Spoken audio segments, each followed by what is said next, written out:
Hello and very welcome everyone to this session of the Medieval History Part 2. In today's session, we are going to discuss the topics that we will cover in the medieval age of our country, that is the medieval history. We will see that how the Delhi Sultanate was formed. We will see that who were the kings at that time and what they did significant thing in this country. So let's start our session. Before we start, the images, text, and other materials used in our presentations are for educational purpose only. We respect the intellectual property rights of the original creators and owners. If you are the owner and have any concerns or issues, please contact us at sathi@iitk.ac.in and we shall remove the same. So let's start reading about the things of the medieval age. So firstly, we are going to discuss the dynasties of Delhi Sultanate, and this session is going to be really interesting as I am going to tell you a lot of things that are hidden and that are particularly make this session very interesting for you. So first we start with the early period and slave dynasty. So sources of medieval Indian history. First of all, we are going to take a look at what are the sources from which we get to know a lot about this age. So first one is Tariq-e-Firuz Shahi. So this particular book was written by Ziauddin Barani. And do remember there is another book from the same age that was Futuhat-e-Firuz Shahi that is also written later in this sentence, and that was written by the king Firoz Shah Tughlaq himself. That you can also say a kind of an autobiography. Then another book is Tuzuke Mubarak Shahi that was written by Yahya bin Ahmad Sirhindi. From all these three books, the two books are really important. First is Tariq-e-Firuz Shahi written by Ziauddin Barani. Another one was Futuhat-e-Firuz Shahi, Firoz Shah Tughlaq. Now another one, the invasions of Mahmud of Ghazni and Muhammad Ghori introduced a new political chapter in India. So if we discuss about this one, so Mahmud of Ghazni and basically Muhammad Ghori, they were particular invaders, and before them, Muhammad bin Qasim was also the one. So Muhammad bin Qasim basically attacked in the outer territory of India and basically in Sindh and Multan in the years 712 and 713 AD respectively. And after that, they were not able to enter into the mid of Indian territory because the borders at that time were controlled by Gurjar Pratihar dynasty, and because of which the Muhammad bin Qasim was not able to enter. So because of which later we get to know that around 1001 AD, Mahmud of Ghazni was the Turk invader who entered into the territory, and he attacked India multiple times. And after that, but do remember that Mahmud Ghazni was not entered with a goal to control this territory of India, but he was just an invader and a looter. After him came the Muhammad Ghori. Muhammad Ghori was the person who came with a goal that he will establish an empire in India. So that is why the new political chapters in India. The campaign of Muhammad Ghori paved the way for the rule of the Turk and the Afghans later. Because if we talk about Afghans, so Lodhis were the one who were basically Afghanis and they ruled in the last time period of Delhi dynasty, Delhi Sultanate. Mahmud of Ghazni targeted the North Indian temple cities for wealth and iconoclastic fervor. So basically, there are two basic things at that time. As Mahmud of Ghazni was given different name also, as he was also known as Bhut Chicken, and which the meaning of that is the one who destroy idols.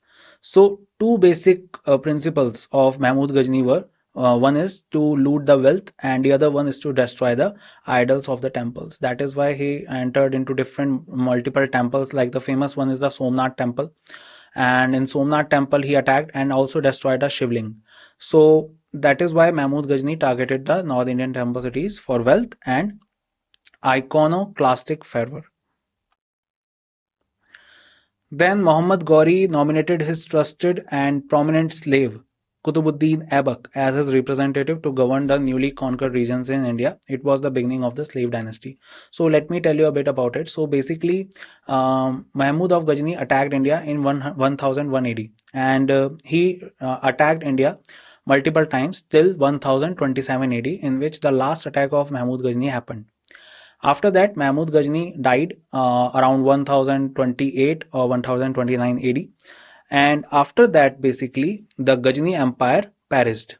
And Ghurid Empire came into formation around 1170 AD. This particular empire was founded by the Ghurid brothers, and one of them was Muhammad Ghori. And Muhammad Ghori was basically also known as Sam bin Sam, and his full name was Sahabuddin Muhammad bin Sam.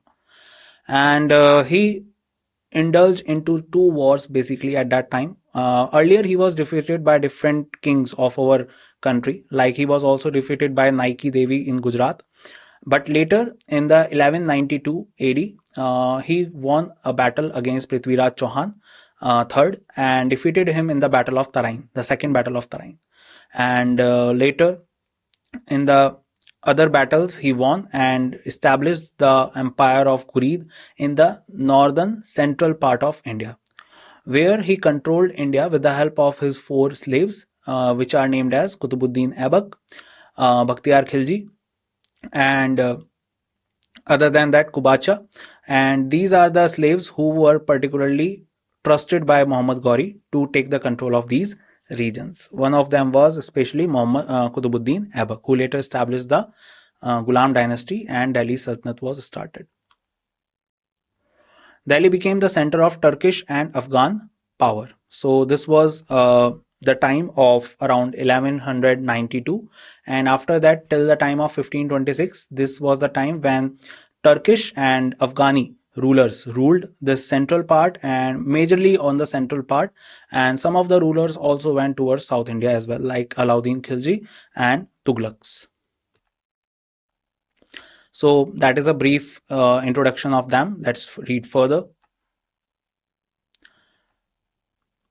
So the Turkish rule from Delhi came to be known as Delhi Sultanate. And as I was saying, do remember that three type of Muslim invaders came at that time. First is the Arabs. Muhammad bin Qasim came in 712. Then Ghazni and Ghori. And major dynasties of Delhi Sultanate were Turkish. And Lodhis were the one who became Afghani. Later, during the Mughal era also, Mughals were also called as Turkish. And apart from that, if we talk about during the Mughal Empire, there was a time period of 15 years of a span in which the Mughals were exiled from India. And that at that time, particularly, Sur dynasty ruled the country. And that is also an Afghan dynasty. The phrase Delhi Sultanate is applied to the history of northern India, extending from 1206 to 1526. And basically, this is the time period of Delhi Sultanate. And in that between 1206 to 1526, total 5 dynasties ruled, which are chronological in order like, so first of all, Ghulam dynasty or Ilbari dynasty, or also known as the slave dynasty, and also known as the Mamluk dynasty. And they ruled from 1206 to 1290. After them came the Khilji, then Tughlaq, then Sayyid, then last one was Lodi. The Mamluk dynasty or the slave dynasty ruled from 1206 to 1290 AD. So do remember all these things. Let's read further something about the dynasties. So the first one was the Mamluk dynasty or the slave dynasty, 1206 to 1290 AD. So there is a list of rulers of Mamluk dynasty, or also known as Ilbari dynasty or the slave dynasty. Let's read about them. So first one was Kutubuddin Aibak, and he remained here for from 1206 to 1210, and he was the founder of Mamluk dynasty and a slave of Muhammad Ghori. We all know that. After him, he remember one thing, that he did not take the title of Sultan, and after him he died in 1210. After him his son became the king, 1210 to 11, Aram Shah, eldest son of Kutubuddin Aibak. Then comes Samshuddin Iltutmish, 1211 to 1236, son-in-law of Kutubuddin Aibak. Then Ruknuddin Firoz Shah, 1236, son of Iltutmish. He was a kind of a stepson, you can say, and the will of Iltutmish was to put Rajia Sultan on the throne. But Ruknuddin Firoz intervened, and he took the control for around 5 or 6 months. But later, with the help of Turkani Chehalgani, Rajia Sultan was back on the throne. So Rajia Sultan remained from 1236 to 1240. daughter of Iltutmish and granddaughter of Qutbuddin Aibak. Then comes Muizuddin Bahram, and he remained from 1240 to 1242, son of Iltutmish. He is also alleged of killing his own sister, Razia Sultan. Then comes Alauddin Masood, 1242 to 1246, son of Rukhnuddin Firuz Shah. Then comes Nasiruddin Mahmud, 1246 to 1266, Rajia's brother, who had born in 1229. And do remember, Nasiruddin Mahmud is the name given to him because one of the eldest son of Iltutmish was killed in 1229, and in the same year another son was born to another wife, and that is why the name is given Nasiruddin Mahmud. So there were two Nasiruddin Mahmud named son of Iltutmish. One died earlier and one became the king, or puppet king, I would say. He was a puppet of Balban. Then Ghiyasuddin Balban in 1266 to 1286, he was the father-in-law of Nasiruddin Mahmud and the most powerful ruler of the slave dynasty. And he was, you can say, the chief of the Turkani Chalgani. And he, after becoming the king, he destroyed the Turkani Chalgani. Then Muizuddin Kakwabad, that was from 1287 to 1290. He was the grandson of Ghiyasuddin Balban. Ghiyasuddin Balban died because all his sons died, and he was in so much sorrow that he did not able to get that thing, and he died. And later after him, his grandson became the king, but he got paralyzed. And as soon as he got paralyzed, his 3 years old son Kamur became the king in 1290. And as I was saying, he was a son of Kakwabad, but the Kakwabad and Kamur together were killed by Jalaluddin Khilji, and he established the Khilji dynasty from 1290, which remained till 1320. So that's all about these particular people, and let's read further. So the word Mamluk is an Arabic word that means slave owned. In fact, three dynasties were established during this period. They were Qutbi dynasty 1206 to 1211, which is named after, it was founded by Qutbuddin Aibak. Then first Ilbari dynasty, that is from 1211 to 1266, the founder was Iltutmish. And second Ilbari dynasty from 1266 to 1290, its founder was Balban. So why there are basically three different names, two different names basically, Qutbi, Ilbari and Mamluk, because of their origins. So these dynasties are also named after the origins of the kings. So remember that. So Qutbuddin Aibak 1206 to 1210 CE, that is Common Era. So Qutbuddin Aibak established the slave dynasty. He was a Turkish slave of Muhammad Ghori. Muhammad Ghori made him the governor of his Indian possessions. He raised a standing army and established his hold over North India during the lifetime of Ghori. He was referred as Lakh Baksh, or giver of lakhs, because he donated liberally. So there was a story that once he donated 1 lakh gold coins. From that time he got this name Lakh Baksh. He was also famously known as Quran Khawa. That is another name given to Qutbuddin Aibak, because people say that he particularly learned the Quran from his throat. That means that particularly he remembered each and every verse of it. And he was titled as Sultan, and he made Lahore as his capital.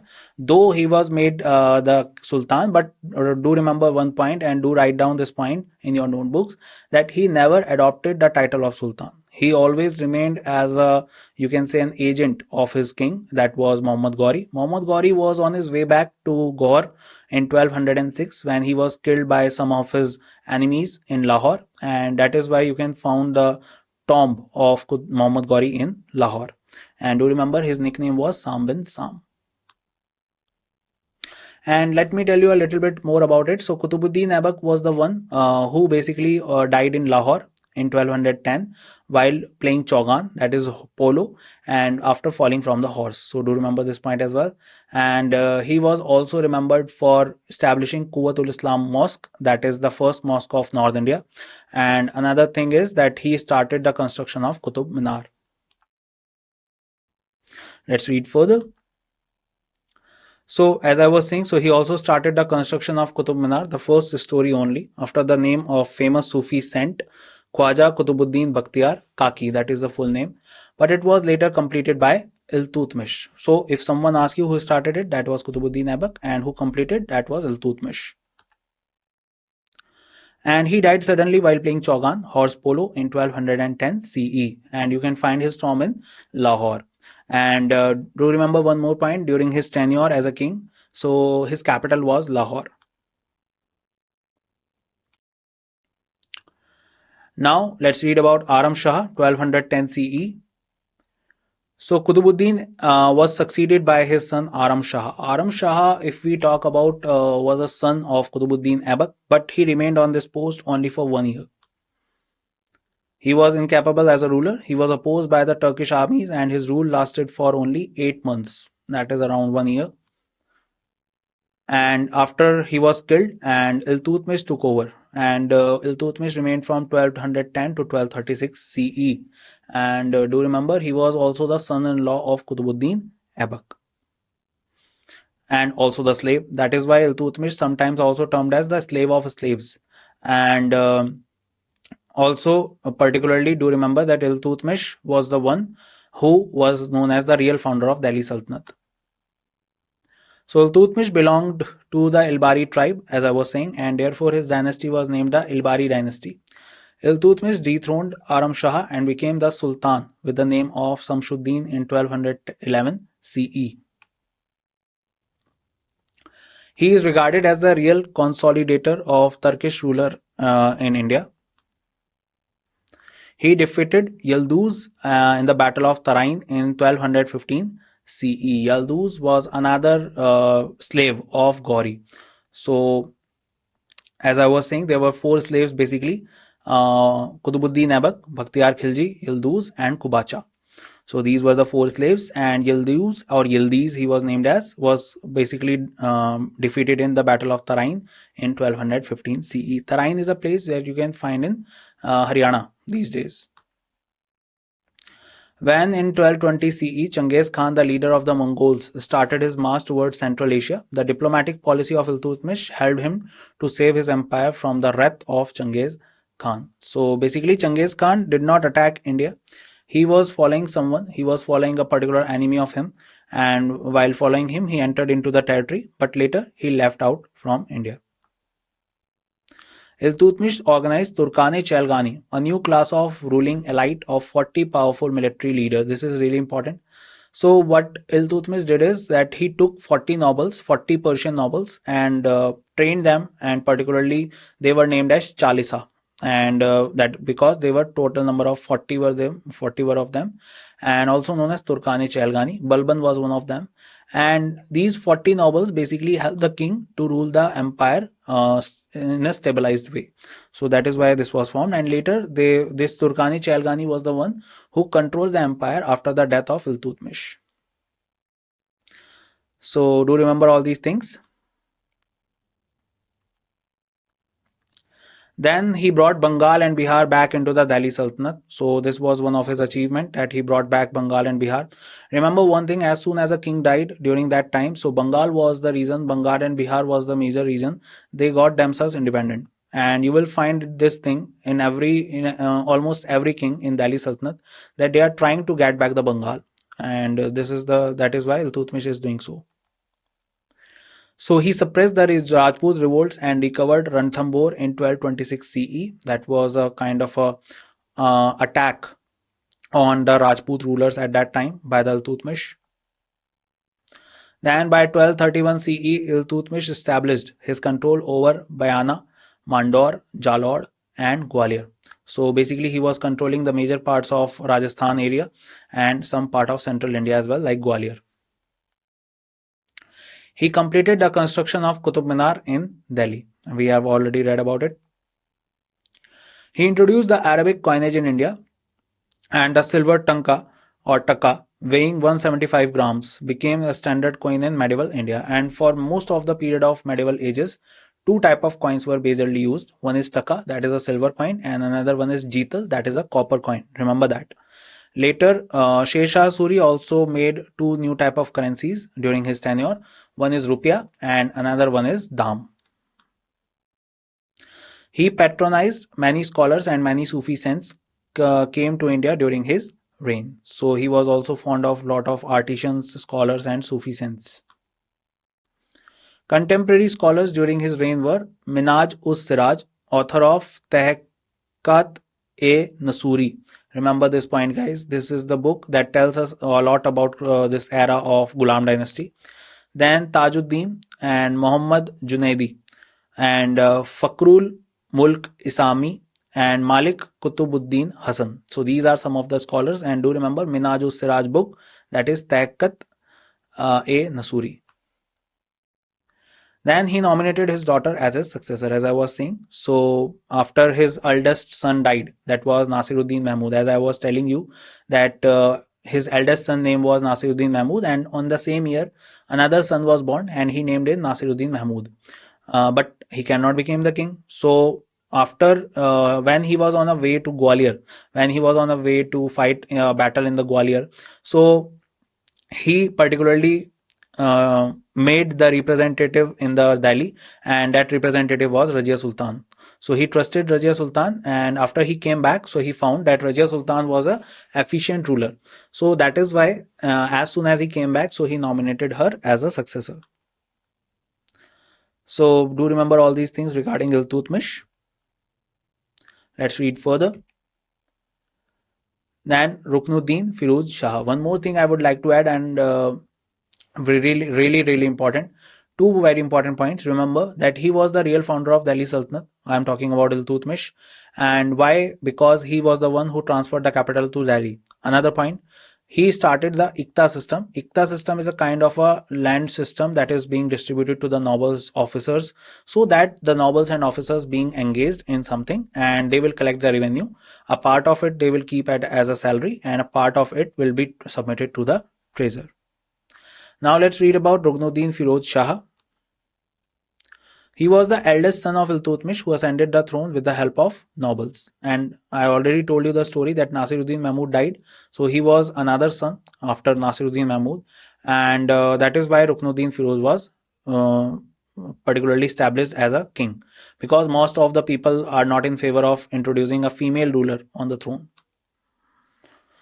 When the governor of Multan revolted, Firoz Shah marched to suppress the revolt, and using this opportunity, Iltutmish's daughter Rajia, with the help of the amirs of Delhi, seized the throne of the Delhi Sultanate, and especially with the help of Turkani Chelgani. They especially helped her to attain the throne. So that was Ruknuddin Firoz. Then let's talk about the only female ruler of Delhi Sultanate, and that was Rajia Sultan. So Rajia Sultan was the first and the only female ruler of medieval India's Sultanate period. And Rajia appointed an Abyssinian slave, Malik Zamal Uddin Yaqut, as a master of the royal horses, Amir-e-Akhur. Amir-e-Akhur is a kind of a post that is called the master of royal horses. And Yaqut and Rajia also had an affair, and because of which lot of people were against them. So in 1240 CE, Altunia, the governor of Bhatinda, that is Sirhind, revolted against her. Rajia, alongside Yaqut, marched against Altunia, but on the way, Turkish followers of Altunia murdered Yaqut and took Rajia as a prisoner. In the meantime, the Turkish nobles put Bahram Shah, another son of Iltutmish, on the throne. However, Rajia won over her captor Altunia, and after marrying him, proceeded to Delhi, but she was defeated and killed on the way by Bahram Shah. Some says that they were killed by some of the rebellions in Haryana area, but story is also that Rajia Sultan was allegedly killed by her own brother Bahram Shah. And this was the whole story of Rajia Sultan. Rajia Sultan is famous for one more thing, that she used to rule like a man king. Like, she did not follow the Parda system while ruling, and she also used to wear the clothes like a male king. So that was Rajia Sultan, guys. Then comes another ruler, and that was Bahram Shah, 1240 to 1242.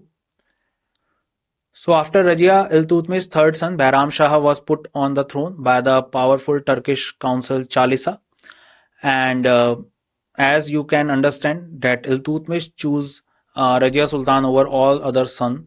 Why? Because he had a clear idea that Rajia Sultan is efficient among all of them, and all the others are basically just doing the fascinating things, and they have no interest in that, and that is why you can also see that their tenure is so short. He was considered only as a de jure ruler, while Neb Imam Lakat, the regent, was the de facto ruler. So basically, this is also another story during that time. Whenever a weak ruler comes on the throne, so there was also a way, you will always find a regent along with him that will be taking care of his post, and that is the same situation for Bahram Shah here. Bahram Shah lost his life after his failed attempt to assert his authority once on the throne. So he was basically killed and he died. So that was Bahram Shah. Now Masood Shah. So he remained the king from 1242 to 1246, and again you can understand he was again a weak ruler. So he was the son of Ruknuddin, but was disposed after Balban and Nasiruddin Mahmud's mother, Malika Jahan, conspired against him and established Nasiruddin Mahmud as the new sultan. So basically, Nasiruddin Mahmud was not a big child, not an elder child. He was mayor at the age of 13 or 14 when he was set on the throne, and Balban played a crucial role in um, putting Nasiruddin Mahmud on the throne. Because if we talk about Balban, so Balban wanted to be the king, and he was just taking Nasiruddin Mahmud as a puppet. That is why you can see that he appointed a 13 or 14 years old 13 years old Nasiruddin Mahmud on the throne. Then Nasiruddin Mahmud, he remained from 1246 to 1266, but only as a puppet king. So he was the son of Iltutmish and was known as the Darweshi king, and he was a very pious and noble. He died in 1266.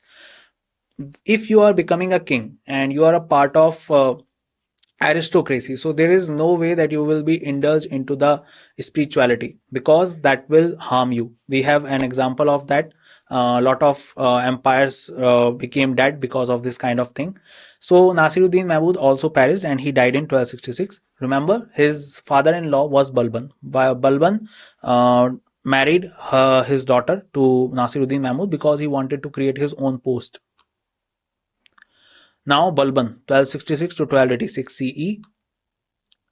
So he was one of the Turkish chiefs and one of the part of 40 nobles who were appointed by Iltutmish. He laid the foundation for a strong centralized government. He was also the one who made a lot of administrative reforms at that time. Let's read further. He sought to increase the prestige and power of the monarchy. He used to call himself Jille Ilahi, that means a shadow of God on earth. He stood as a champion of Turkish nobility. He broke the power of Chelgani. That means I already told you that he was one of the part of Turkani Chelgani. But as soon as he became the king, so he has a thought in mind that all the others can also betray him or can try to be the king. So that is why he killed all the others and ended the Turkani Chelgani. Then he administered justice with extreme impartiality, and why it is written here, because he used to be in favor of the nobles who are from the Persian tribes, and he was not in the favor of the others, and he also used to create a lot of Persian etiquettes in the court. Strong centralized army with a network of spies to ensure order. Basically, he started two departments. Diwane Arz, that is a centralized army department, and Diwane Barid, that is a intelligence bureau, was started by Balban. Remember them. Balban adopted the policy of blood and iron to crush the rebels. This is really important. This policy was later also adopted by Alauddin Khilji, and according to this policy, a person particularly will rule with the help of dropping the blood of the enemies, and that is why this policy is known as blood and iron policy and was introduced by Balban. He insisted on the ceremony of Sijda, prostration, and pebos, kissing the monarch's feet. So as I was saying, he introduced a lot of Persian etiquettes in his court, and one of them was Sijda, that bowing in front of the king, and pebos is kissing the monarch's feet. So you can see that why he was calling himself Jille Ilahi. So do remember all the things that I am also telling you. Do write down all the things also. Let's read further. So important departments that were started during this time. So let's read about. So first one was Diwane Risalat, the foreign minister dealing with the diplomatic correspondence. That means with the foreign states and the neighboring states. Diwane Ars, as I was saying, military department started by Balban. Diwane Bandghan department of slaves, but it was started by Firoz Shah Tughlaq that we will talk about later in Firoz Shah in the Tughlaq dynasty. Then Diwane Qaza-e-Mamlik, that was Department of Justice. Then Diwane Ishtiaq, Department of Pension. It was also started by Firoz Shah Tughlaq. Diwane Mushtakraj, Department of Arrears, and basically a kind of a revenue department started by Alauddin Khilji. Diwane Khairat, Department of Charity, was also started by Firoz Shah Tughlaq. Diwane Kohi, Department of Agriculture, was started by Muhammad bin Tughlaq. And Diwane Insha, another department that was from the starting of Delhi Sultanate, and that was the Department of Correspondence. So these are all the important departments. Do remember about them. Some important central officials. So first one is the Ariz-e-Mumalik, that is the head of military department. Qazi, very simple, legal officer, dispensed civil law based on Muslim law, Shariat. So Shariat, I hope you all know, is a kind of a book or a law system that is created under the pan-Islamic countries, and all the particular type of justice that happened at that time in the Delhi Sultanate and in the controlled areas was done on the basis of Shariat. So Qazi was you can say a judge at that time. Then Wakil-e-Dar, controller of the royal household. Then Barid-e-Mumalik, head of the state news agency. Amir-e-Majlis, and that is the officer in charge of royal feasts, conference and festivals. Then Majlis-e-Am, council of friends and officers consulted on important affairs of the state. Dahir-e-Mumalik, head of the royal correspondence. Sadr us Sudur, dealt with the religious matters and endowments. Then Sadr-e-Jahan, officer in charge of religious and charitable endowment. So try to remember all these things. If you will read out them one or twice or thrice, then you will be able to remember them. Let's read some more. Amir-e-Dad, that is a public prosecutors. Then Naib Wazir, that is deputy minister. Then Mushrif-e-Mumalik, accountant general. Then Amir-e-Hazib, that is officer in charge of the royal court. Then Qazi-e-Mumalik, chief justice. And Qazi-ul-Qazat, that is the head of the central justice department. So these are some other departments of important central officials of that time. And there were 5 type of taxes basically that were introduced. One was Ushra, then Kharaj, then Khams, then Jizya, then Zakat. Do remember about Jizya and Zakat. Zakat is a kind of a donation that a Muslim person has to give from the income of he has, and that was basically introduced basically on Muslims. Jizya is a kind of a tax given by non-Muslims. Firstly, it was introduced by Muhammad bin Qasim when he took the control of Sindh and Multan. Later, Jizya was also introduced in India when Delhi Sultanate was started, and Qutbuddin Aibak introduced it in Delhi. If we talk later about Jizya, so earlier some people are out of Jizya tax because of certain things, like if someone is disabled, someone is unemployed, and especially the Brahmins, women and children, they were out of Jizya. But Firoz Shah Tughlaq is remembered for one thing, that he introduced Jizya tax on Brahmins as well. Remember that. Later, Jizya was particularly banned by Akbar around 1564 when he became the king. And after that, Aurangzeb was the one who reintroduced Jizya tax into the system. Finally, in 1712 AD, if we talk about, so there was a Mughal king, and that was a weak rulers. That were the weak rulers of Mughals. One of them was Jahandar Shah, and so in 1712, Jahandar Shah was the one who completely banished the Jizya tax from India. Now let's talk about very important Khilji dynasty or Khalji dynasty. Basically, it is a tribe called Khalji, but we also pronounce it as Khilji. So Khaljis 1290 to 1320 AD, and the first one was Jalaluddin Khilji. I remember I told you that he was the one who killed Kakwabad and uh, Kamur, the king, the last two kings of Ghulam dynasty, and now he became the king. And when he became the king at a very old age, around 70 plus he was. So he founded the Khalji dynasty, and he believed that state should be based on the willing support of the governed. Do remember that he worked on liberal policies. He was very liberal. He even did not take any kind of punishment to the people who are against him, and that is why he is known as a liberal king.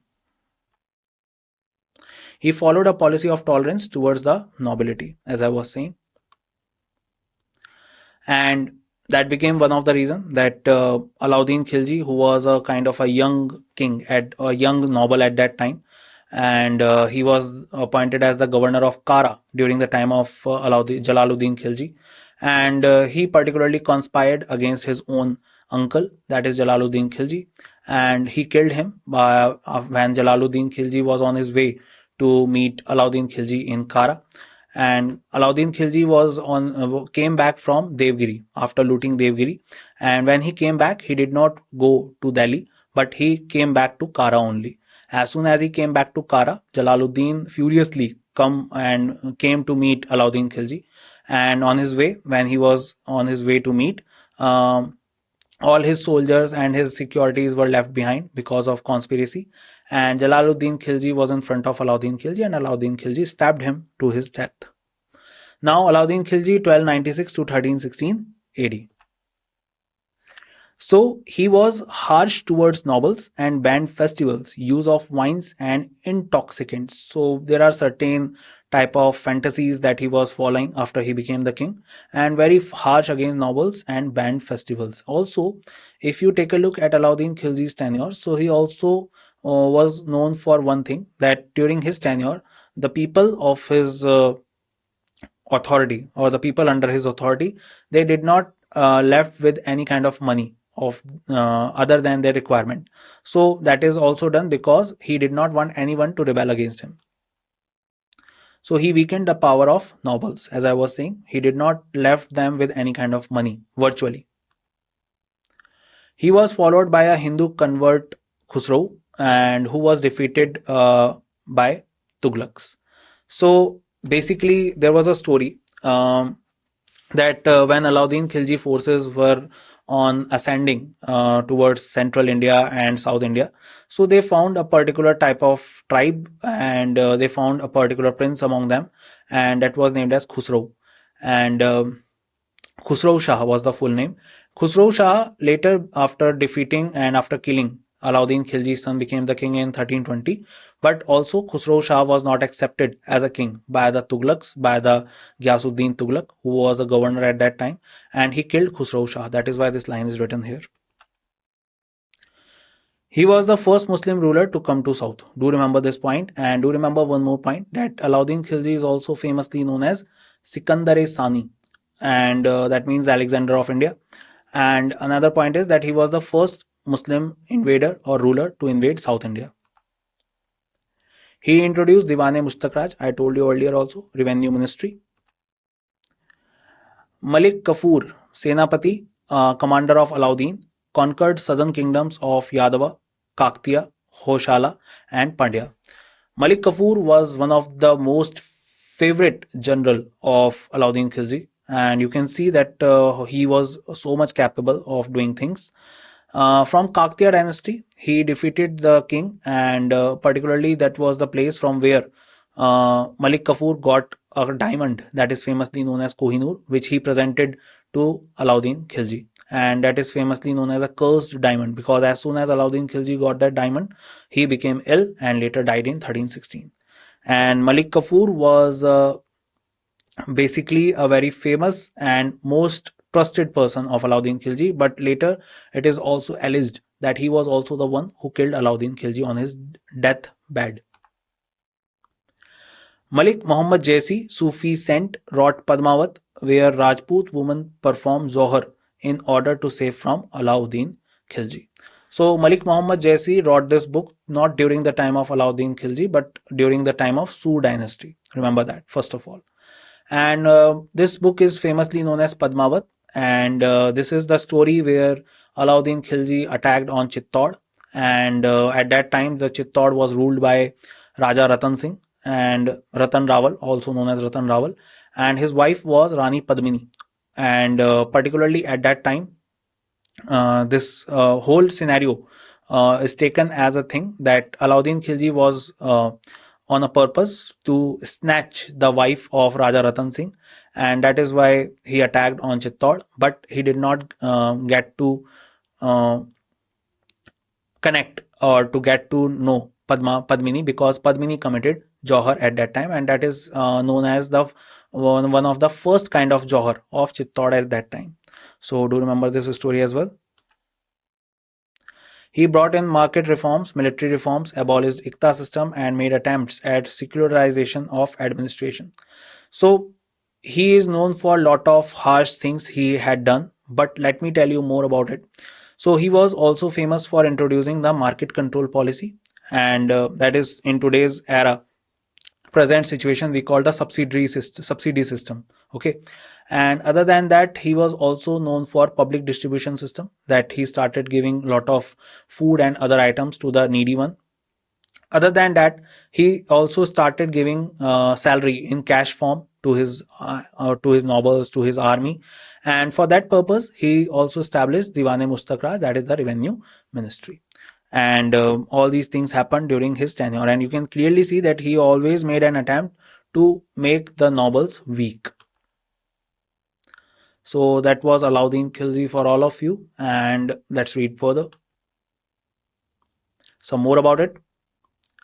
Then comes the Mubarak Khan. So basically, Alauddin Khilji died in 1316 AD, and allegedly it is said that he was killed by Malik Kafur. Malik Kafur basically became a reagent of one of the son of Alauddin Khilji, and he particularly was not the direct king, but became a reagent of one of the son of Alauddin Khilji. But he was defeated and killed by Mubarak Khan, Mubarak Shah, another king of, or Mubarak Khilji, another king of another son of Alauddin Khilji. So let's read about him. So following the death of Kafur, that is Malik Kafur, Mubarak Khan was freed from prison. He captured the throne at the first opportunity he got, but could rule only for a year, as he sank into debauchery and could not give up his dissipated lifestyle. Khusrau Shah was basically on this behind all of this, as he was the one who was making Mubarak Khilji ending into fascinating things only. So he awarded his lover Mubarak Hasan, or known as the Khusrau Shah, authority over army and place guards, who soon obtained full control over Sultan's palace. Mubarak Hasan, also later named as Khusrau Shah or Khusrau Khan by the Sultan, and within months Khusrau killed Mubarak Khan and assumed the title of Nasiruddin in mid 1320. But as I already told you, that he was not adopted or accepted as a king by the Muslim governors at that time, and was challenged by Ghiyasuddin Tughlaq. So that is around the end of Khilji dynasty. Let's read further. Let's read more about it. So Khusrau Khan, as I was telling you about him, so Khusrau Shah or Khusrau Khan he is known as, and he was the ruler in 1320. So Khusrau Khan was killed by Ghazi Malik. Ghazi Malik was the real name of Ghiyasuddin Tughlaq, and he was the governor of Dipalpur. And when he tried to oppose a rebellion by Ghazi Malik and his son Fakhruddin Jona, that was Juna Khan, who was later named as Muhammad bin Tughlaq. This brought the end of Khilji dynasty and established the Tughlaq dynasty on the throne of Delhi. And that is how, after killing Mubarak Khilji, Khusrau Khan or Khusrau Shah was also killed, and now Ghazi Malik became the king. So this is the only 1 year or more no, or less than 1 year Khusrau Khan was the king. Now starts the dynasty of Tughlaqs, 1312 to 1414. So basically, they remained till 1414. So basically, it would be 1320 to 1414 AD. So if we talk about the Tughlaqs, so Tughlaqs were the one, they ruled particularly for the maximum period of time in Delhi Sultanate. And do remember one thing, that it is written 1412. Actually, the thing is that the last ruler was basically on the side that he was later killed. And it is a kind of a dispute between 1412 to 1414, but you will take 1414 only. Okay. So Tughlaqs, that is 1320 to 1414. Let's read about them. So it was founded by Ghazi Malik, that was Ghiyasuddin Tughlaq. He took this title, Ghiyasuddin Tughlaq, and he remained the king 1320 to 1325. Ghiyasuddin Tughlaq, let's read about him. So Khusro Khan, the last king of Khilji dynasty, was killed by Ghazi Malik. Ghazi Malik ascended the throne, assuming the title Ghiyasuddin Tughlaq, as I was saying.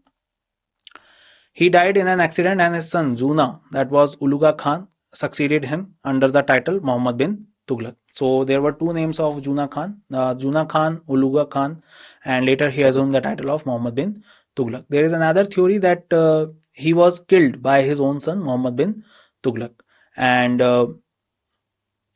when he was on his way back from Bengal after conquering the Bengal, when he was on his way back, so he was killed by his own son Muhammad bin Tughlaq. So that was the story of Tughlaqs, and it started with the one of the thing that the father was killed by his own son.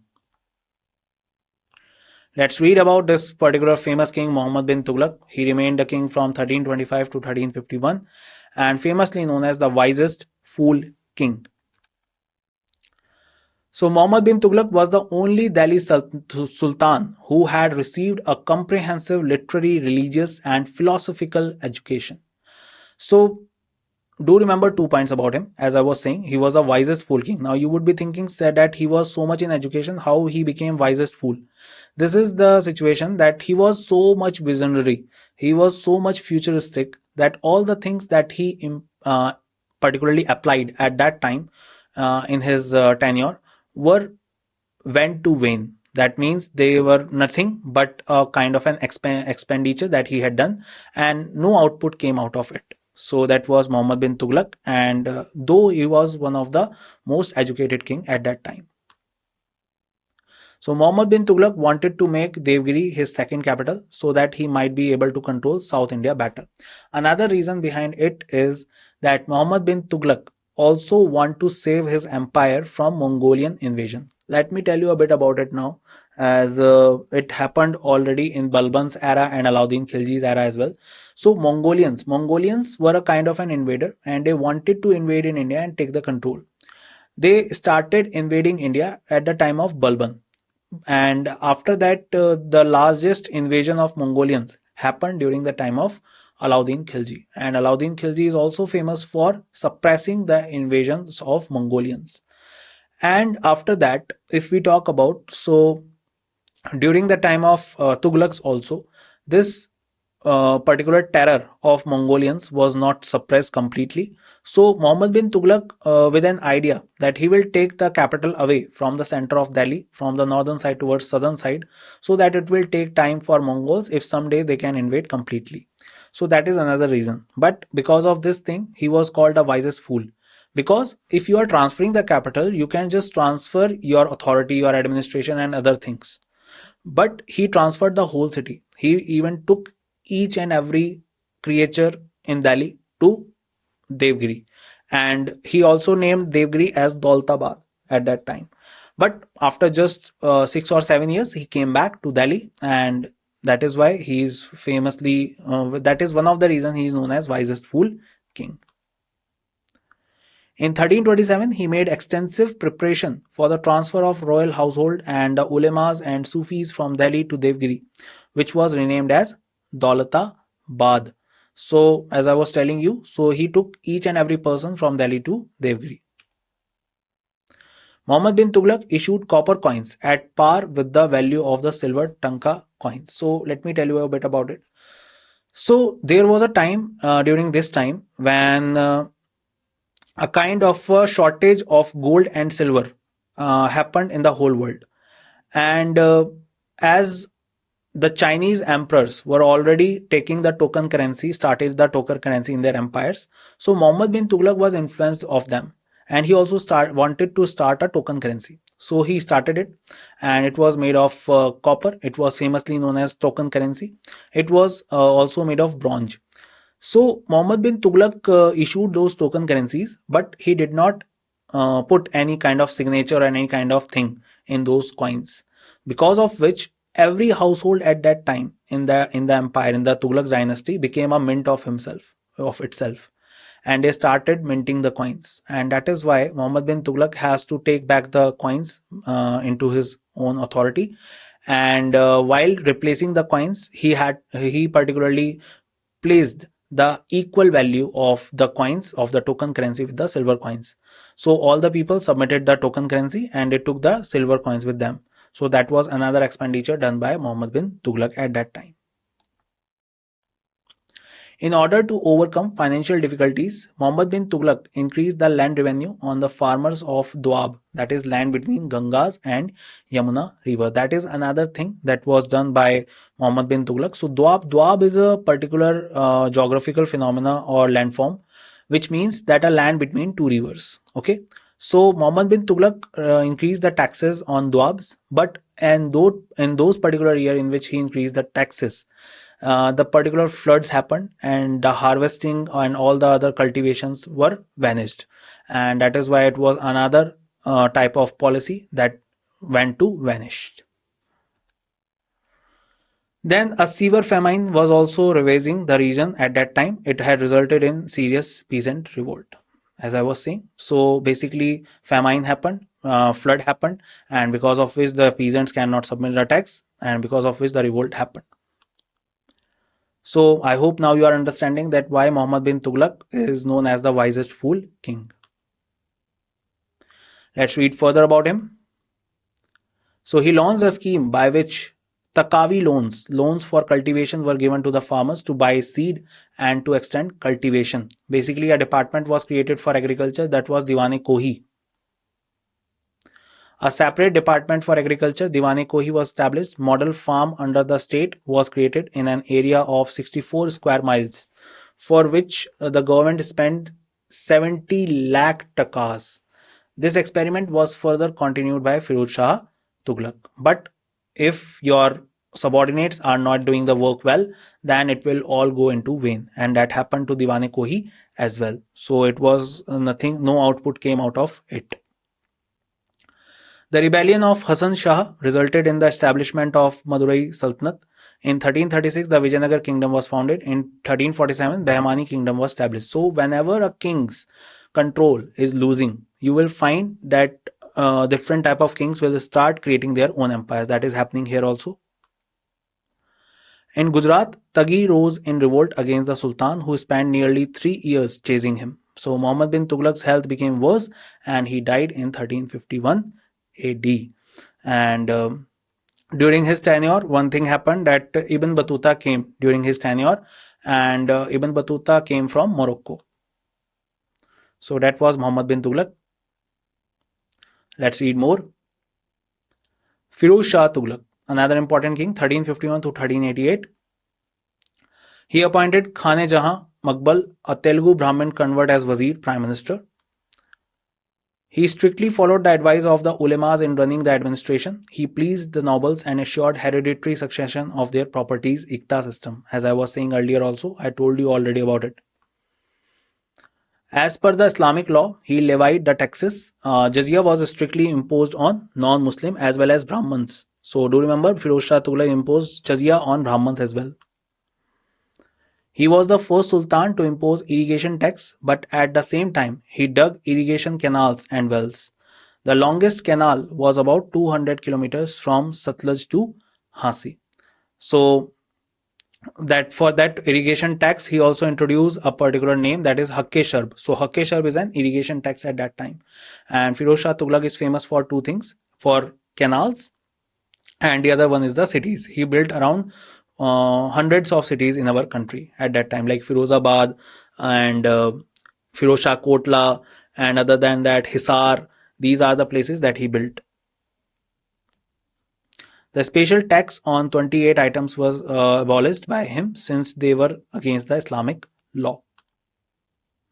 He also developed royal factories called karkhanas in which thousands of slaves were employed. That is why he started Diwane-Bandgah. About 300 new towns were built during his reign. The famous among them was Firozabad near Red Fort in Delhi, now called as Firoz Shah Kotla. And Firozabad was also there in UP, that is famous for bangles. Hisar is another one. Jaunpur is named after Juna Khan, that is his elder brother. And Jaunpur is also established by Firoz Shah Tughlaq. A new department called Diwane Khairat was created to take care of orphans, widows, and for marriage of poor girls. Firoz patronized scholars like Barani and Afif. Barani was the one who wrote the book also. So that was Firoz Shah Tughlaq. Let's read further. After Firoz Shah Tughlaq, 1388 to 1414. So the Tughlaq dynasty could not survive much after Firoz Shah's death. The Malwa, Gujarat and Sharqi Jaunpur kingdoms broke away from the Sultanate, and the vast empire of Tughlaqs and earlier Delhi Sultanates were now remained to a particular region only, which were later controlled by Sayyids and Lodhis. So do remember all these things. Now Tamur invasion, very important. Another invader came to India. So Tamur, a Turkish chief and cruel conqueror from Mongolia and descendant of Genghis Khan, invaded India in 1398 during the reign of Muhammad Shah Tughlaq, one of the weak ruler of Tughlaq dynasty and last ruler of Tughlaq dynasty. And Tamur army plundered Delhi mercilessly. Tamur returned to Central Asia, leaving a nominee named Khizr Khan to rule the Punjab. So Khizr Khan was basically the governor of Punjab, and he paved the path for Tamur to invade in Delhi. And when Tamur was going back, he made Khizr Khan the king. So that is why this name is written Khizr Khan. So that was Tamur, and later the descendants of Tamur were named as Mughals. So Mughals were the descendants of Tamur as well as Genghis Khan, but they mark themselves close more to Tamur. Remember that. The Sayyid dynasty, 1414 to 1451.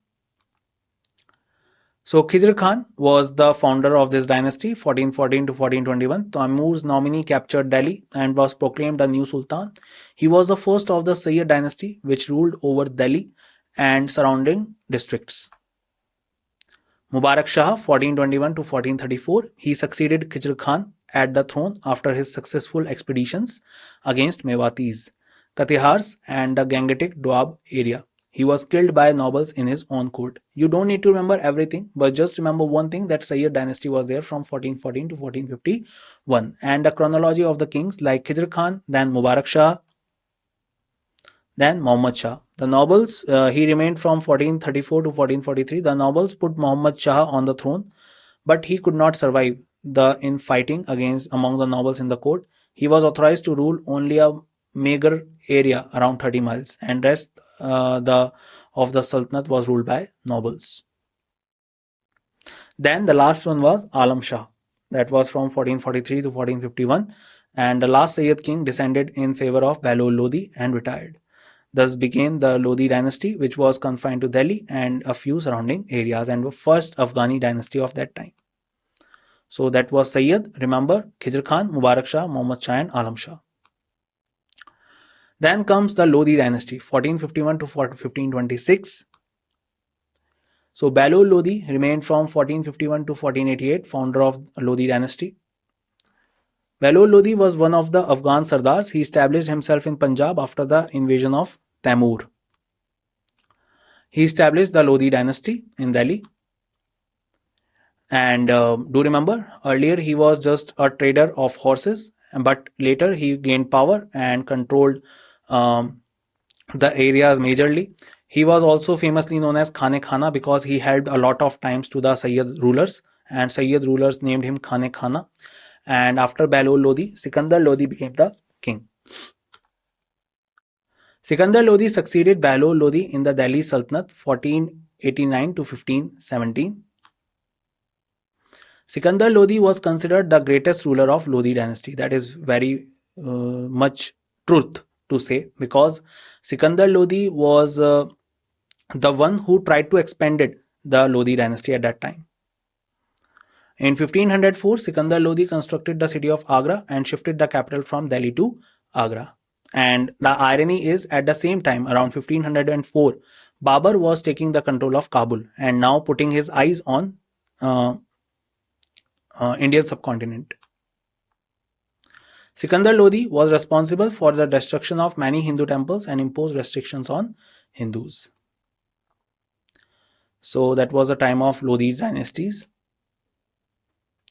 Let's read further. So Ibrahim Lodi and decline of Lodi dynasty. Ibrahim Lodi succeeded Sikandar Lodi. Ibrahim Lodi faced challenges as an administrator and had conflict with nobles and governors.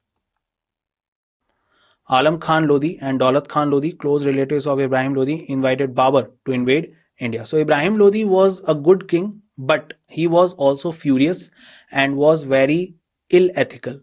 So because of which he never made a close relation with his brothers and relatives, and because of which he was betrayed by his own relatives, and he invited Babur to invade India. Rana Sanga, the ruler of Mewar, also invited Babur to invade India. This is another theory. Some particular historians are with this theory that Rana Sanga was also the one who invited Babur, but some are against. Rana Sanga was the king of Chittor. Krishna Deva Rai was the emperor of Vijayanagar in southern India during this period. In 1526 AD, Babur defeated and killed Ibrahim Lodi in the first battle of Panipat, and for the first time artilleries were used by the Babur at that time. Ibrahim Lodi was the last Sultan of Delhi Sultanate.